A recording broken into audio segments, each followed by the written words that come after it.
हो ना, खूपच दिवसांनी भेटलो. पण तुला जरा विचारू का? तुला राग नाही ना येणार म्हणजे? अगं तुझी स्किन बघ ना कशी झाली आहे आता. एकदम अशी खडबडीत दिसते लांबून पण मला, आणि एवढे पिंपल कसे काय आले तुला? आणि असं टेक्स्चर पण एकदम खराब झालंय. मी तुला एक सांगते आयडिया, तू आंबे हळद लाव चेहऱ्याला. एकदम तुळतुळीत. माझी त्वचा बघ अगदी तुळतुळीत झाली आहे. आंबे हळदीनेच तू लाव. बघितलंस का? ड्रेसिंग सेन्स बघितलास का किती घाणेरडा असतो एखाद्याचा? गुलाबी साडी आणि त्यावर सिल्वर कलरची ज्वेलरी घातली. असं घालते का कोणी? मी जाऊन सांगू का तिला? कोणीतरी जाणकाराने शेवटी सांगायलाच हवं ना, त्याशिवाय कळत नाही लोकांना. कधी कधी आपल्याला वाटतं आपलंच बरोबर आहे. सांगून येते मी. काय गं?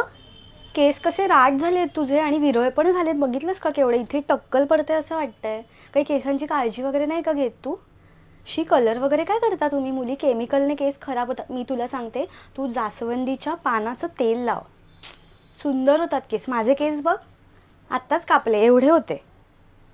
अगं काय हे, केवढी जाडी झाली आहेस आता. बहिणीचं लग्न आहे तुझ्या. जरा कमी हो. हां, आणि तुलाही करायचं आहे ना पुढे. मुलांना आवडत नाही तशा जाड्या वगैरे मुली. मी तुला सांगते, सकाळी उठ आणि ते आपलं पार्क आहे ना तिथे जाऊन ते एक्सरसाइज कर. आणि चाल. 1.5 तास चाल रोज. माझ्याकडे बघ, मी रोज चालते. बघ मी कशी चवळीची शेंग आहे एकदम. पण लक्षात ठेव कमी. हां हां.